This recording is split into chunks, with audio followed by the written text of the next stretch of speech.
Los abogados de Maduro no están luchando por él en ese tribunal. Están luchando por cobrar. ¡Enséñame la pasta! ¡Enséñame la pasta!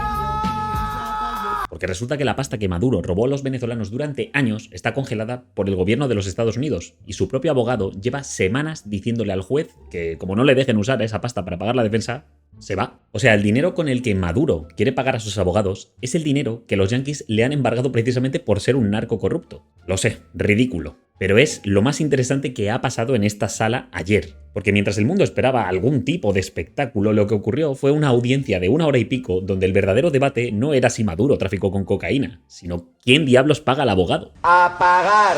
Aquí Tokiski a pagar. Y por supuesto Maduro, el tío que en su primera audiencia gritaba que era el presidente secuestrado y un prisionero de guerra, en esta segunda estaba con los auriculares puestos tomando notas y callado como una... eso. Pues bien, hoy os cuento todo lo que pasó ayer en la corte de Manhattan, porque importa más de lo que parece, y de paso os adelanto algo. Esto es solo el principio de lo que se va a convertir en el World Tour judicial más surrealista que hemos visto en mucho tiempo. Antes de entrar en el tema, suscribida, comentada, compartida, me gusteada, membresía y ahora sí, vamos al lío. Para quien no esté al día del todo, contexto rápido. El 3 de enero, Maduro fue capturado en Caracas durante un operativo militar estadounidense. Las autoridades venezolanas reportan 83 muertos y más de 100 heridos durante la operación. Desde entonces Maduro y su esposa Cilia Flores permanecen detenidos en una cárcel federal en Brooklyn desde hace casi 3 meses. Pero no os preocupéis porque lo peor ya ha pasado. Ya estamos acercándonos a abril y han sobrevivido al invierno de Nueva York, que es duro de cojones. Ayer fue su segunda audiencia ante el juez Alvin Hellerstein, en la Corte Federal del Distrito Sur de Nueva York. Los cargos al otro lado del ring para el matrimonio venezolano son 4. Conspiración de narcoterrorismo, conspiración para la importación de cocaína, posesión de ametralladoras y dispositivos destructivos y conspiración para poseer esos artefactos en apoyo a esas actividades criminales. Y ojo al detalle porque en el expediente no solo aparece Maduro, también está imputado Diosdado Cabello, el ministro de Interior de Venezuela, su exministro Rodríguez Chacín y el propio hijo de Maduro, así como el líder del Tren de Aragua Héctor Guerrero Flores, alias el Niño Guerrero. Vamos, que el Estado venezolano entero está sentado en ese banquillo de manera figurada. De hecho, ¿por qué no aprovechamos ahora para recordar aquellas magníficas declaraciones del hijo de Nicolás Maduro, Nicolásito? Porque si se diera el supuesto negado de mancillar el suelo patrio, los fusiles llegarían a Nueva York, señor Trump. Llegaríamos y tomaríamos la Casa Blanca. Porque esto de Vietnam quedaría pequeño, como dirían mis antecesores.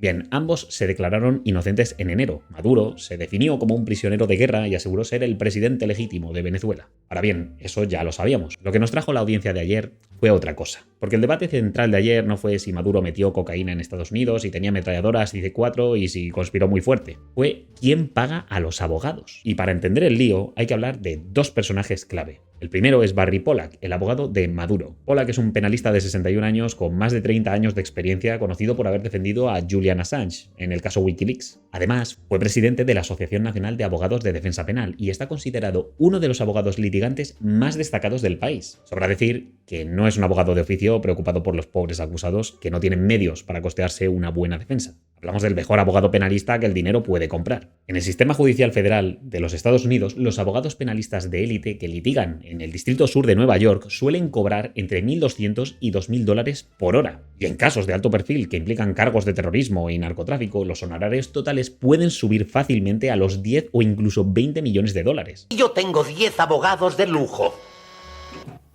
Ahora bien, el problema es que el dinero que Maduro robó a los venezolanos para su beneficio personal está bloqueado por la OFAC, que es la Oficina de Control de Activos Extranjeros del Departamento del Tesoro de los Yankees. Es la misma agencia que impone las sanciones económicas. De hecho, ¿sabéis quién ha estado trabajando en la OFAC? Pues ni más ni menos que nuestro tuitero favorito Marshall Billingsley, que era el que nos tenía dando volteretas con cada post críptico que subía a X antes de la captura de Maduro. Pero volvamos al abogado defensor de Maduro, porque el abogado de Maduro, Pollack, declaró el mes pasado que tendrá que retirarse si Estados Unidos no permite ni que Maduro le pague su sueldo de su bolsillo ni que lo haga el gobierno de Venezuela. Y que conste que esto último que os digo casi lo consigue, porque la OFAC otorgó y posteriormente revocó una licencia que permitía al gobierno venezolano pagar los honorarios legales de Pollack. O sea, en un momento le dijeron que sí y luego le dijeron que no. Ahí está el nudo. Aunque los más listos ya sabéis que, visto que Delphi está súper obediente, no conviene ponerla en esa tesitura de tener que pagar la defensa del preso favorito de su nuevo superamigo de color naranja. Y vamos, a los venezolanos sobre todo os pregunto, ¿qué os parece esto? Porque el nivel de fastidio aquí va por capas. Primero dejan que el dictador que ha jodido vuestro país tenga un juicio justo y derecho a una defensa, algo que él no dejaba tener en Venezuela. Luego te dicen que tal vez podría pagarse esa multimillonaria defensa con el dinero que ha robado al pueblo de Venezuela durante décadas. Y recuerdo que esta defensa se estima por algunos medios en 20 millones de dólares.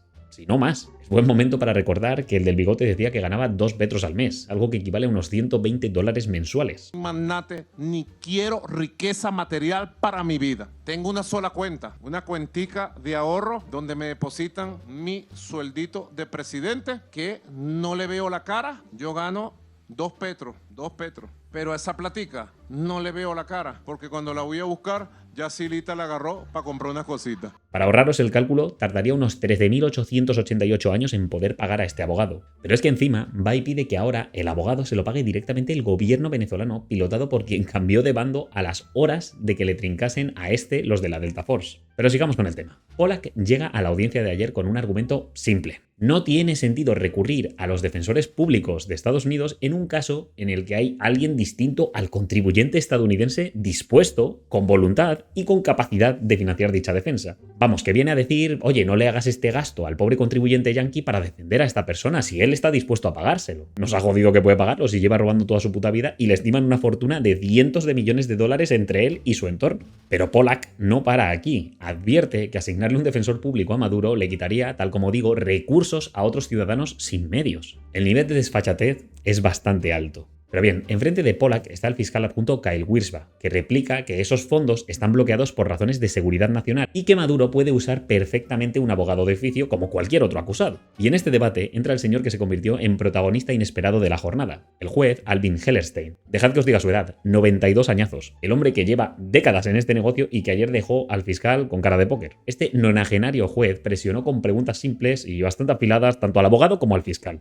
Pero yo vengo a destacaros un punto muy interesante al respecto de lo que sabemos que tienen contra Maduro, porque puede que no lo sepamos nunca o que se desclasifique dentro de unos años cuando termine el juicio. Que recuerdo, es el fiscal, afirmó que compartir las evidencias puede tener peligro para los testigos y fuentes que colaboraron para fortalecer el caso. El fiscal ha insistido en el argumento de la seguridad nacional para justificar que los fondos siguieran congelados y para que no se destapen ciertas pruebas porque podrían ser usadas contra otros acusados en el futuro. Aquí no dijo nada, pero bueno, yo pongo el foco sobre, por ejemplo, Diosdado Cabello o Nicolásito. Por lo que sea. A esto, el juez respondió con una frase que se quedó resonando un poquito para mí. Pero si ya no es una amenaza para la seguridad nacional, está aquí. O sea, literalmente dijo, amigo, el argumento de que este señor es una amenaza nacional no me vale, porque está aquí sentado en mi sala y esposado. Y esto abre un escenario muy interesante. Si el juez federal resuelve que Estados Unidos debe levantar las sanciones para los fondos opacos de Venezuela que se usarían para la defensa de este cabrón, es muy probable que la Casa Blanca presente una apelación para bloquear dicha decisión del juez Hellerstein. Pues usemos nuestra arma más mortífera. Los abogados.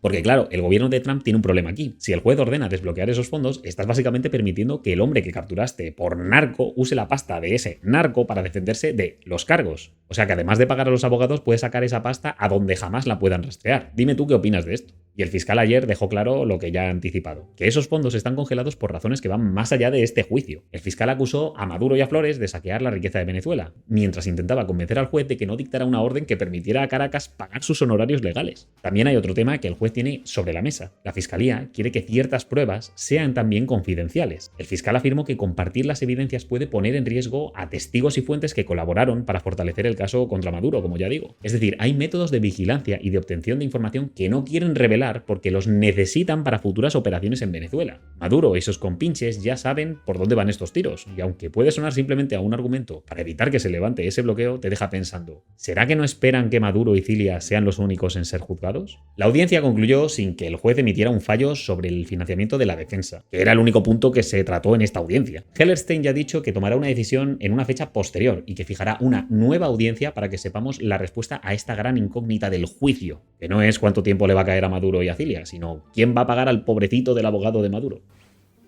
Enséñame la pasta. Ahora mismo estamos sin fecha para esta próxima audiencia, pero estaremos pendientes. Y aquí es donde el asunto se vuelve verdaderamente interesante, porque mientras Maduro está ahí, en Brooklyn, leyendo la Biblia y haciendo flexiones en su celda, según nos cuenta su hijo, Venezuela entera está siendo reordenada. Delcy Rodríguez, que era la vicepresidenta y que ahora manda en Caracas con el visto bueno de Trump, está literalmente saliendo de gira a vender el país a inversores. Delcy se dirigió a la cumbre de Miami para iniciativas de inversión futura. Sí, sé que suena súper rimbombante, pero importa, porque el problema en Venezuela va de inversión en la infraestructura de extracción de petróleo y de gas, que va a ser vital para que el país arranque. Lo que hizo la interina es mostrar las oportunidades económicas de Venezuela y elogiar las posibilidades de inversión en petróleo, gas natural, oro y otros recursos minerales. Estamos en un proceso de estabilización, de ejecución de reformas que se requieren para ese entorno productivo y para recibir inversiones que permita diversificar los motores productivos de la economía venezolana, como lo estamos viendo, no solamente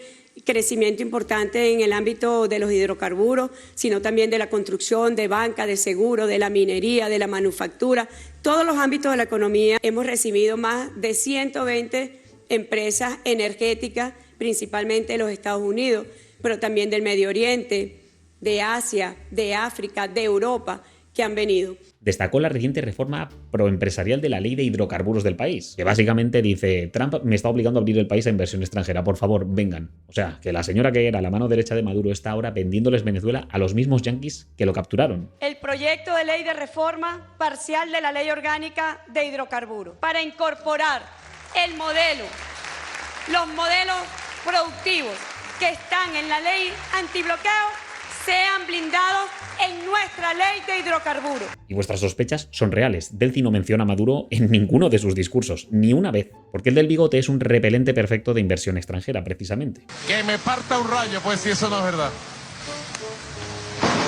Naguará, bueno, cayó el rayo aquí. Y los inversores están escuchando con mucho interés todo esto. Un equipo de ExxonMobil está en Venezuela evaluando los recursos e infraestructura de petróleo y gas del país. Y ExxonMobil, recordad que fue expropiada 2 veces por Chávez y que en enero su propio CEO decía que Venezuela era ininvertible por el miedo que dan los chavistas y sus políticas. Pues por lo que sea, ya tienen un equipo allí viendo qué se puede hacer para crear negocio. Un Donald Trump que vuelve a cargar contra Exxon y su director ejecutivo que mostraba su escepticismo sobre invertir en Venezuela. El propio Donald Trump que aseguraba que si se observan las estructuras y los marcos comerciales vigentes en Venezuela, hoy es inviable.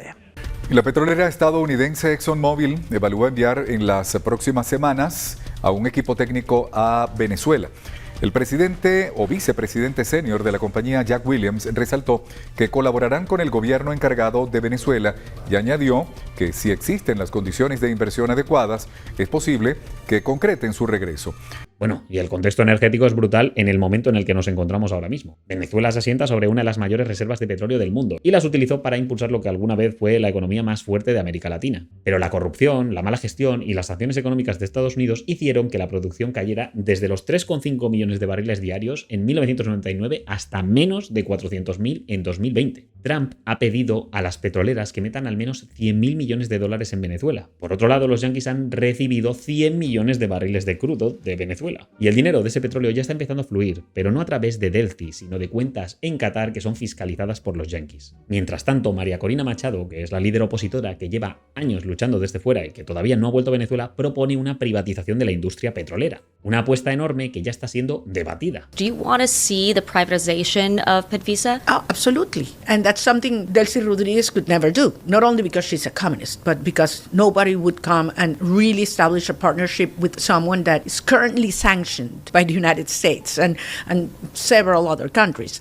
Aquí viene la noticia que le arruinó la semana a Cory. Mientras Cory estuvo ayer en el CERAWIC diciéndole mentira a los petroleros, ¿sabe dónde estuvo Delcy Eloína? Hoy, bueno, bebito, nada más y nada menos que en la cumbre de iniciativas para el futuro. La ironía de todo esto es que el juicio de Maduro en Nueva York es básicamente el funeral de un modelo mientras su sustituta vende la herencia. Y aquí viene lo que más interesa de toda la historia. Trump dijo este jueves que a Nicolás Maduro solo le han procesado por una fracción de los delitos que ha cometido y aseguró que le imputarán otros cargos. Sin dar detalles, dejándolo caer ahí, que es la manera que tiene Trump de mandar señales al exterior de su cabeza. Que fíjate en lo que se está juzgando en Nueva York. Narcoterrorismo, cocaína, armas, todo relacionado con inundar Estados Unidos de drogas. ¿Pero qué nos está juzgando? Los crímenes de lesa humanidad, las torturas, los presos políticos, las elecciones robadas, el vaciado sistemático de la economía de un país entero. entero. Eso no le interesa ahora a los yanquis, que están dirigiendo a las cenizas de los chavistas. Pero hay otros a los que sí les interesa. La Fiscalía de la Corte Penal Internacional recordó que el régimen de Maduro ha tenido una actitud de negar la existencia de crímenes de lesa humanidad,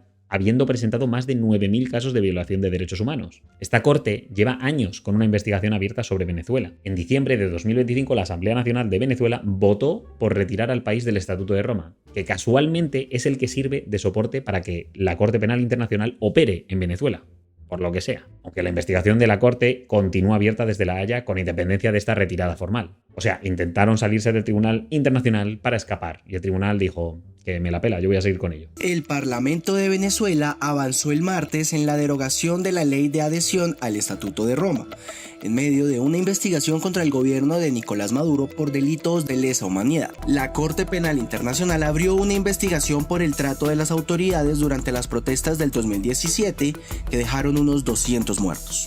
Tú eres una persona temeraria, ¿vale? Para lanzar acusaciones. Bueno, a ver, Human Rights Watch asegura que tiene documentados 380 casos de abusos inhumanos, incluyendo la tortura, en su país. Esta entrevista, te digo, no tiene ningún sentido ni para ti ni para mí. ¿Oíste? Yo creo que es mejor suspenderla. ¿Oíste? Te agradezco todo. Hasta luego. Claro, estos organismos no tienen poder sobre ti cuando eres dictador de un país, pero una vez te tienen preso y despojado del poder, la cosa cambia. Tenemos pues a Maduro con un juicio en Nueva York por narco, a Trump anunciando más cargos y a La Haya mirando muy de cerca. El World Tour judicial de Maduro no ha hecho más que empezar y se prevé que tenga más paradas que el Eras Tour de la Taylor Swift. Lo más paradójico de todo esto es que en Venezuela el único que ha salido a montar numerito por su padre es Nicolásito. Nadie más, ni un solo aliado real del régimen ha salido a apoyar a Maduro públicamente. La maquinaria chavista lo ha abandonado con una elegancia que da grima. Hoy clamamos a nuestro Señor y en cada plaza de Venezuela por la paz del país. Es lo primero que tenemos que pedirle. Dios, por favor. Aunque es justo decir que hay gente manifestándose por Maduro, pero ya imaginaréis que su acento no es muy caraqueño, precisamente. El dictador de mi país está siendo juzgado y le van a dar cadena perpetua. Eso, y por el otro lado, indignación por lo que está ocurriendo del otro lado, donde personas que no son venezolanos, no tienen ni 1% venezolano, no tienen ni un vecino venezolano y están totalmente desligados de la historia de mi país, están protestando supuestamente por mi voz, pero no nos representan en lo absoluto, se representan intereses pagos de quién sabe quién. Así que resumiendo lo de ayer, audiencia tranquila, sin espectáculo, con Maduro y Cilia tomando notas y sin abrir la boca. El debate fue puramente sobre la pasta de los abogados. El juez no desestimó nada, no dio fecha para la siguiente audiencia y dejó a todos en el aire. Pero lo que hay por debajo de ese debate técnico, legal, es mucho más gordo. Si el juez permite que se usen los fondos venezolanos para la defensa, el gobierno de Trump va a apelar muy seguramente. Y si no los permite, Maduro alega que no puede tener un juicio justo. O yo qué sé, quizá el Pollack se acabe retirando, vete tú a saber. Mi lectura es que esto va para largo. El juicio en sí, el de verdad, con jurado, no va a llegar hasta dentro de meses o años. Pero vamos, tal como digo, a Maduro le esperan años de gira internacional. Ya no es un actor relevante en todo esto. Dicho eso, yo te he contado todo esto sin tener ni idea del asunto, así que trata tú de ilustrarnos ahora. ¿Crees que el juez va a permitir finalmente que Venezuela pague los abogados o van a acabar con uno de oficio? ¿Cuántos juicios más crees que le vienen encima a Maduro y a Cilia? ¿Y qué pasa con Delcy? ¿Cuánto tiempo tiene antes de que los yanquis decidan que ella también es parte del problema? ¿O crees que tienen ya un acuerdo cerrado para que se mantenga o para que se retire con todo lo robado tras unas elecciones justas? Te leo. Si no te has suscrito todavía, echa un vistazo a los botones que tienes ahí abajo. Y si quieres apoyar el canal de verdad, échate una membresía que ayuda una barbaridad. Especial agradecimiento a Olman Mora, que pilló la suya ayer. Mantente en el debate y nos vemos en la siguiente. Hasta luego.